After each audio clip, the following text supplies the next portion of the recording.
Hello மக்களே, welcome to our channel மான்வா இன் தமிழ். என் அனைத்து தமிழ் மக்களுக்கும் இனிய பொங்கல் நல்வாழ்த்துக்கள். நம்ம இன்னைக்கு எந்த மானுவா பத்தி பார்க்க போறோம்னு பாத்தீங்கன்னா, சைல்ட்ஹுட் ஃப்ரெண்ட் ஆஃப் ஜெனத் சாப்டர் 55 தான் பார்க்க போறோம். அதுவும் இல்லாம சீசன் 2 ஓட முதல் சாப்டர். சீசன் 1 லாஸ்ட் சாப்டர்ல என்ன பார்த்திருப்போம்னா, சியோல் வந்து ஸ்வாட் சுப்ரீம் கிட்ட நானும் மார்ஷல் ஆர்ட்ஸ் கத்துக்கணும் அப்படின்னு சொல்லியிருப்பா. இந்த சாப்டர் ஓப்பனிங்ல என்ன காட்டுறாங்கன்னா, ஹீரோட பிளாஷ்பேக் தான் காட்டுறாங்க. அப்ப ஹீரோ யார் கூட இருக்கானா, எவன்லி டீமன் கூட தான் இருக்கான். அப்ப பார்க்கணுமே எவன்லி டீமன் வந்து அவ தண்ணியில விளையாடிட்டு இருக்கா. ஹீரோ அமைதியா உட்கார்ந்துட்டு இருக்கான். அப்ப அந்த எவன்லி டீமன் என்ன சொல்றானா, இன்னைக்கு இந்த ஒயினோட டேஸ்ட் ரொம்ப நல்லா இருக்கு அப்படின்னு அவ சொல்லுவோம். ஹீரோ அதுக்கு என்ன சொல்றானா, அது அந்த நிலா வெளிச்சத்தினால உங்களுக்கு அப்படி தெரியுது. இப்போ எவன்லி டிமன் என்ன சொல்றானா, நீ ஏன் கூட உட்காந்து குடிச்சினா அப்பதான் இது ரொம்பவே நல்லா இருக்கும் அப்படின்னு சொல்றா.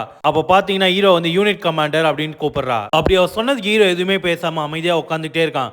இதை திரும்பி பார்த்து அவளும் ஒரு செகண்ட் அமைதியா இருக்கா. இதெல்லாம் கண்டுக்காம எவன்லி டிமன் என்ன பண்றானா, அவ கால் வச்சு அந்த தண்ணியில அடிக்கும். அந்த தண்ணியில ஹீரோட முகத்துல படுது. ஹீரோ கொஞ்சம் கூட அசையாம என்ன பண்றானா, அப்படியே அவன் கையை வச்சு தொடச்சிக்கிறான். இதை பார்த்தோன்னே எவன்லி டிமன் என்ன கேட்கிறானா, உன்னோட கண்கள்ல ரொம்பவே வித்தியாசமான பார்வை இருக்கு இன்னைக்கு அப்படின்னு கேட்கும். ஹீரோ அதுக்கு என்ன சொல்றானா, நான் வந்து உங்களை அன்கம்ஃபர்டபிள் ஆக்குற மாதிரி இருந்தா என்ன மன்னிச்சிருங்க அப்படின்னு சொல்றான். உடனே எவன்லி டிமன் என்ன சொல்றானா, நீ மன்னிப்பு கேட்க வேண்டிய எந்த ஒரு அவசியமும் இல்ல. அந்த பார்வை ஒண்ணு அந்த அளவுக்கு டிஸ்டர்ப் பண்ணல. சில நேரம் உன்னை பார்க்கும் போதெல்லாம் நீ வந்து என்ன கவனிக்காம மத்த யாரையும் நினைச்சிட்டு இருக்க மாதிரியே இருக்கு. உடனே ஹீரோ வந்து அதுக்கு என்ன சொல்றானா, அப்படிலாம் இல்ல அப்படின்னு சொல்லுவோம். எவன்லி டீமன் அவ என்ன சொல்றானா, இப்படியாப்பட்ட பொய்கள்லாம் வந்து என்கிட்ட வேலைக்காகாது. உன்னோட இதயத்து பக்கத்துல இருக்க அந்த பொண்ணை தான் நீ நினைச்சிட்டு இருக்க. உடனே ஹீரோ என்ன சொல்றானா, மன்னிச்சிருங்க அப்படின்னு சொல்றான். உடனே எவன்லி டீமன் என்ன சொல்றானா, உனக்கு அந்த பொண்ணு பிடிக்கும்ன்றது அவளுக்காச்சும் தெரியுமா தெரியாதா அப்படின்னு கேட்கிறா. உனக்காக செத்த அந்த டிமானிக் பிளேட் எம்ப்ரஸ்க்கு இது மட்டும் கண்டுபிடிச்சானே என்ன ஆகும் தெரியுமா? அதுக்கு ஹீரோ என்ன சொல்றனா, இந்த மாதிரி நினைப்புகள்லாம் எனக்கு வரக்கூடாதுன்னு தான் நானே இருக்கேன். அப்ப எவன்லி டிமன் என்ன கேட்கிறேன்னா, நான் ரொம்பவே ஆர்வமா இருக்கேன். அவளால் எப்படி உன்னோட மனசை ஜெயிக்க முடிஞ்சது? சரி ஒரு விஷயம் சொல்லு, அவளை வந்து என்னோட கைகளால நான் கொண்டு இருந்தா நீ வந்து இதே மாதிரி தான் அமைதியா இருந்திருப்பியா? அப்படி கேட்கும் போது எவன்லி டிமனோட முகத்தை பார்க்கணுமே, அந்த அளவுக்கு ஒரு வில்லத்தனம் இருக்கும். அதுக்கப்புறம் ரெண்டு பேரும் உட்காந்து ட்ரிங்க் குடிக்க ஆரம்பிச்சாங்க. இதோட ஹீரோட பிளாஷ்பேக் முடியுது. பிரசன்ட்ல என்ன காட்டுறாங்கன்னா,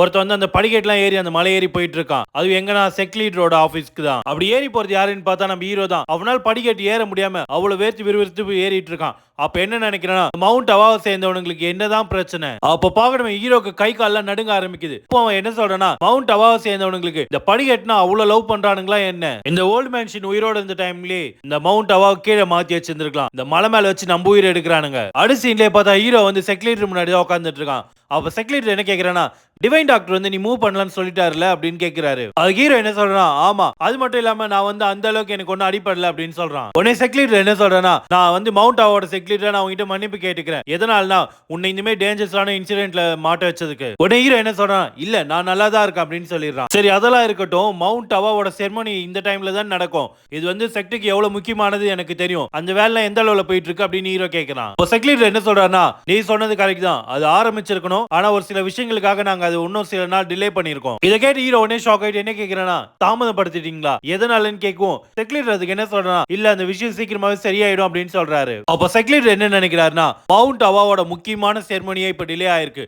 அது எதனாலனா மவுண்ட் அவாவை சேர்ந்த குழந்தைகள் எல்லாம் காணாம போனதுனால தான். உடனே செக்ரட்டரி வந்து ஹீரோ பார்த்து என்ன சொல்றானா, யாங்சோன் நான் வந்து என்னால எந்த அளவுக்கு மன்னிப்பு கேட்க முடியும்னு தெரியல, இருந்தாலும் என்ன மன்னிச்சிரு, நீ போய் நல்லா ரெஸ்ட் எடுப்போ அப்படின்னு சொல்றாரு. நான் உன்னை அப்புறம் வந்து பாக்குறேன் அப்படின்னு செக்ரட்டரி சொல்லிடுறாரு. உடனே ஹீரோ என்ன சொல்றானா, அதெல்லாம் ஒண்ணும் தேவையில்லை, உங்களை பார்க்கும்போது நீங்க ரொம்பவே பிஸியா இருக்கீங்க, எனக்கு டைம் கிடைக்கும் போது நானே உங்களை வந்து பாக்குறேன். அப்போ ஹீரோ அவன் மனசுல என்ன நினைக்கிறானா, நான் ஏன்டா உன்னை வந்து பார்க்க போறேன், அந்த ப்ளோசம் ஸ்டோனை வந்து நான் உங்ககிட்ட ரிட்டர்ன் கொடுத்துட்டேன், அது மட்டும் இல்லாம இப்ப நான் கிளம்ப வேண்டிய டைம் இது. ஹீரோ நினைக்கும் போதே செக்ரட்டரி என்ன சொல்றானா, ஒரு நிமிஷம் யாங்சன், உன்னை பார்க்கறதுக்காக வெளியே ஒருத்தங்க வெயிட் பண்றாங்க, வெளியே போய் பாரு அப்படின்னு சொல்றாரு. இதை கேட்டோன்னு ஹீரோ வந்து என்ன நினைக்கிறானா, யாரா இருக்கும், பியாங்கா இல்ல சியோலா இல்ல அந்த சியோங்கா இருக்குமோ?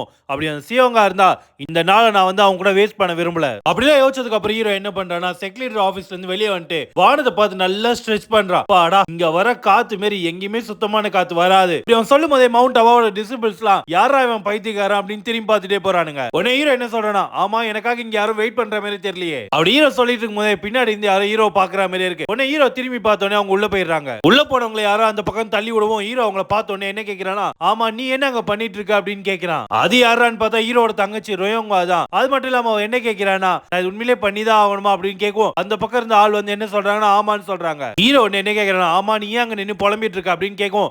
இதுக்கு அவனோட தங்கச்சி வந்து ஒண்ணு இல்ல அப்படின்னு சொல்லிடுறா. அங்க இருந்து உடனே ஹீரோ பக்கத்துல வந்து என்ன சொல்றானா, நான் சொல்றது நல்லா கேளு, நான் ஒரு தடவை தான் இதை சொல்லுவேன். அப்ப பாக்கணுமே ரியோங்காவை, அவ என்ன பண்றானா, நீ நல்லா இருக்கியா, உன் உடம்பு நல்லா ஆயிடுச்சா அப்படின்னு கேட்கறது எல்லாமே வாய்க்குள்ளேயே கேட்கிறா. இதை பார்த்தோன்னு ஹீரோ என்னன்னு தான் கேட்டுட்டு இருக்கான். அதுக்கு ஹீரோ என்ன சொல்றானா, ஆமா நீ எதுக்கு உன்னோட வாய்க்குள்ளே மனசுக்குள்ளே பேசிட்டு இருக்க, நான் நல்லா இருக்கேன், அதனால தான் இங்க இவ்வளவு தூரம் வந்திருக்கேன். இவங்க பேசுறதெல்லாம் சைடுல ஒளிஞ்சிருந்து பாக்குறது யாருன்னு பார்த்தா நம்ம பியாங் தான். மறுபடியும் ரியோங்கா வந்து அவ மனசுக்குள்ளே பேசுவோம். ஹீரோ அதை பார்த்தோன்னே என்னதான் புலம்பிட்டு இருக்க, நல்லா தான் சவுண்டா பேச அப்படின்னு கேக்குறான். இப்படி ஹீரோ சொல்லிட்டு அவ கிட்ட வந்து காதை எடுத்துட்டு போவோம். அவ வந்து ரொம்பவே தேங்க்யூ அப்படின்னு சொல்லி கத்திடுறா. கத்தின உடனே அங்க இருந்து ஓட ஆரம்பிச்சிடுறா. ஓட ஆரம்பிச்சவள பார்த்து ஹீரோ என்ன கேக்குறானா, நீ என்ன பைத்தியமா, எதுக்காக என்னோட காதுல கத்தன அப்படின்னு கேக்குறான். அப்படி கேட்கும் போதே பாருங்க ஹீரோ காதுல இருந்து ரத்தம்லாம் வரும். ஹீரோ வந்து அவனோட காதுல கையை வச்சிட்டு இருக்கும் போதே இந்த பக்கம் பியாங் வந்து என்ன சொல்றனா, அவ ரொம்பவே வெக்கப்படுறா. அவ உனக்கு ரொம்பவே நன்றி கடன் பட்டதா ஃபீல் பண்றா அப்படின்னு பியாங் சொல்லுவோம். ஹீரோ அதுக்கு என்ன சொல்றனா, அட்லீஸ்ட் அதுக்கு நடந்தாச்சு போயிருக்கலாம், எதுக்கு அவ இப்படி ஓடி போறா அப்படின்னு சொல்றான். அப்ப பாக்கணுமே பியாங்காக்கு வந்து கையில கட்டு போட்டிருக்கிறத பார்த்தோன்னே ஹீரோ என்ன கேக்குறேன்னா, ஆமா உன்னோட கைகளுக்கு என்னாச்சு, எதுக்காக கட்டு போட்டிருக்க அப்படின்னு கேட்கும். பியாங் அதுக்கு என்ன சொல்றனா, டிவைன் டாக்டர் என்கிட்ட என்ன சொல்லியிருந்தாருன்னா, நான் வெளியே போகும்போது மட்டும் இந்த கட்டு போட சொன்னாரு. உடனே ஹீரோ என்ன சொல்றானா, நான் கொஞ்சம் கூட எதிர்பார்க்கல உனக்கு இந்த அளவுக்கு அடிபட்டிருக்கோன்ட்டு. இப்படி அவன் சொன்ன உடனே பியாங் அதுக்கு என்ன சொல்றானா, அதெல்லாம் ஒண்ணு இல்ல, நான் நாளைக்கு கைட்டிடுவேன் அப்படின்னு சொல்றா. உடனே ஹீரோ அவளை பார்த்து என்ன கேட்கிறேன்னா, ஆமா இப்ப எதுக்காக நம்ம ரெண்டு பேரும் மாத்தி மாத்தி பேசிட்டு இருக்கோம், நம்ம என்ன ஃப்ரெண்ட்ஸா என்ன அப்படின்னு கேட்க வரான். அப்படி அவன் கேட்க வர்றதுக்குள்ளே பியாங் வந்து ஆமா நீ நல்லா தானே இருக்க அப்படின்னு கேக்குறா. அதை கேட்ட உடனே ஹீரோ வந்து எதை நினைச்சு பாக்குறானா, பியாங் வந்து ஹீரோ கட்டி பிடிச்சு நீயும் என்னை விட்டு போயிடாது அப்படின்னு சொல்லுவாள், அதை தான் நினைச்சு பாக்குறான். ஒரு செகண்ட் அப்படியே வந்து ஹீரோ யோசிச்சுட்டு நான் இப்ப நல்லா தான் இருக்கேன், அது மட்டும் இல்லாம ரொம்ப தேங்க்ஸ் நீ அப்ப எனக்கு பண்ண ஹெல்ப்காக. அப்ப பாக்கணுமே பியாங் கொடுக்குற எக்ஸ்பிரஷனை பார்த்த உடனே ஹீரோ என்ன நினைக்கிறேன்னா, என்ன எக்ஸ்பிரஷன் அது, நீ பண்ண ஹெல்ப்காக நான் தேங்க்ஸ் சொல்லணும்னு நினைச்சேன், உனக்கு பிடிக்கலனா ஒன்னும் பிரச்சனை இல்லை நான் சொல்லல அப்படின்னு சொல்றான். அப்ப பியாங் என்ன பண்றானா, ஹீரோட கை மேல கை வச்சுட்டு இது உங்ககிட்ட இருந்து கேட்கறதுக்கு ரொம்பவே சந்தோஷமா இருக்கு அப்படின்னு சொல்றா. அப்படி பியாங் கை வைக்கும் போதே ஹீரோ வந்து ஒரு செகண்ட் வெக்கப்பட்டு என்ன சொல்றானா, அங்க என்ன நடந்துன்னு முழுசா எனக்கு ஞாபகம் கிடையாது, ஆனா எனக்கு ஞாபகம் இருக்க ஒரே விஷயம் நீ என் பக்கத்துல இருந்தன்றது மட்டும்தான். அப்ப பாக்கணுமே பியாங்க ஹீரோ இதுமே சொன்ன உடனே வெக்கப்பட்டு திரும்பிக்கிறா. அது மட்டும் இல்லாம ஹீரோ என்ன சொல்றானா, நீ என்னோட தங்கச்சியை காப்பாத்துக்கு ரொம்பவே நன்றி அப்படின்னு சொல்றான். அப்படி ஹீரோ சொல்லிட்டு இருக்கும் போதே பியாங் வந்து அந்த இடத்துல இருந்து ஓட ஆரம்பிச்சிடா வெக்கம் தாங்காம. இதெல்லாம் பார்த்த ஹீரோ வந்து பியாங் எதுக்காக ஓடுற அப்படின்னு கேக்குறான். அப்ப ஹீரோ பாக்கணுமே, சே இன்னைக்கு என்னதான் ஆச்சு இவங்க எல்லாருக்குமே இப்படி பண்றாங்க. அடுத்த சீன்ல என்ன காட்டுறாங்கன்னா, அப்ப மறுபடியும் ஹீரோ மலையேறி தான் வந்திருக்கா, அது தாங்க முடியாம தான் கீழே விழுந்து கிடக்குறான். அப்ப அவன் என்ன நினைக்கிறானா, இந்த மவுண்ட் அவாவோட மீனிங் என்ன ரொம்பவே கொள்ளுது, இது எவன் கிரியேட் பண்ணணும், அவன் மட்டும் என் கையில கிடைச்சானா நான் கொன்றுவேன். அந்த ஓல்ட் மேன் வந்து அந்த சண்டைக்கு அப்புறம் இன்னமும் என்கிட்ட வந்து பேசவே இல்லை. அப்ப அந்த பெரியவர் சொன்னதான் நினைச்சு பாக்குறான்.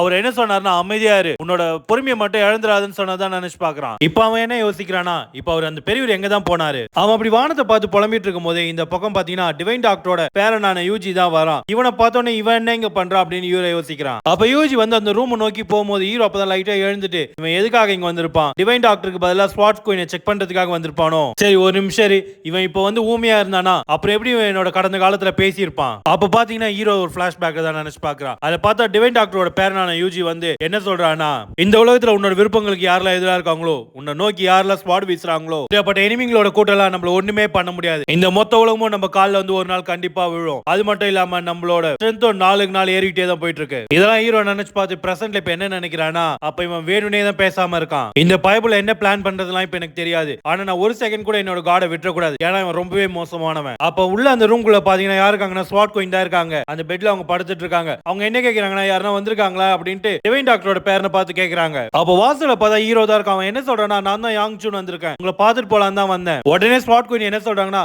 யாங் சூன் நீதானா, உள்ளவா உள்ளவா அப்படின்னு கூப்பிடுறாங்க. உடனே ஹீரோ உள்ள போகும்போது என்ன பண்றானா, டிவைன் டாக்டர் பேரனான யூஜினை வந்து இடிச்சுட்டு தான் போறான். அப்ப ஹீரோ பார்த்தோன்னே ஸ்வாட் குயின் என்ன சொல்றாங்கன்னா, நான் வந்து நீ இன்வால்வ் ஆன இன்சிடென்ட் பத்தி கேள்விப்பட்டேன், நான் ரொம்ப பயந்துட்டேன், ஆனா இப்போ உன்னை நேர்ல பார்க்கும்போது தான் நிம்மதியா இருக்கு. ஹீரோ அதுக்கு வந்து இல்ல நீங்க என்ன பத்தி கவலைப்பட்டதே எனக்கு போதும் அப்படின்னு சொல்றான். அப்ப ஸ்வாட் குயின் என்ன கேக்குறாங்கன்னா, என்ன மன்னிச்சிடு, அதாவது வந்த கெஸ்ட் வந்து என்னால சரியா இன்வைட் பண்ண முடியல அப்படின்னு சொல்லுவோம். ஹீரோ அதுக்கு அதெல்லாம் ஒண்ணுமே பிரச்சனை இல்ல. அப்ப ஸ்வாட் குயின் என்ன சொல்றாங்கன்னா, நான் என்ன கேள்விப்பட்டேன்னா ரியோங்காவை நீ காப்பாத்துறேன்ட்டு, நீ பண்ணது பெரிய விஷயம். அப்ப பாக்கணும் ஹீரோ அவங்க சொன்னதை கேட்டு உடனே ஃபீல் பண்ண ஆரம்பிச்சிடான். இப்படியாப்பட்ட ஒரு ஃபீலிங் இதுக்கு முன்னாடி எனக்கு வந்ததே இல்ல. அப்ப ஸ்வாட் குயின் என்ன சொல்றாங்கன்னா, ரியோங்காக்கு ரொம்பவே நல்ல அண்ணன் இருக்கான். அப்ப ஹீரோ பாக்கணுமே, ஹீரோ இவ்வளவு நேரம் கவலைப்பட்டது ஒண்ணும் அவன் தங்கச்சி பத்தியோ வேற யார பத்தியோ கிடையாது, ஸ்வாட் குயின் கிட்ட இருந்து வர எனர்ஜி பத்தி தான். அப்ப பார்த்தா ஹீரோக்கு வேர்த்து ஊத்துது. அவன் என்ன நினைக்கிறானா, எனக்கு கண்டிப்பா தெரியும் இந்த எனர்ஜி அந்த எனர்ஜி தான் டிமானிக் எனர்ஜி. இதோட இந்த சாப்டர் முடிஞ்சு மக்களே. தேங்க்ஸ் ஃபார் வாட்சிங். நான் நாளையில இருந்து 2 சாப்டர் கண்டிப்பா போறேன் சீசன் 2ல இருந்து. அடுத்த வீடியோ வந்து நீங்க பார்க்கலாம்.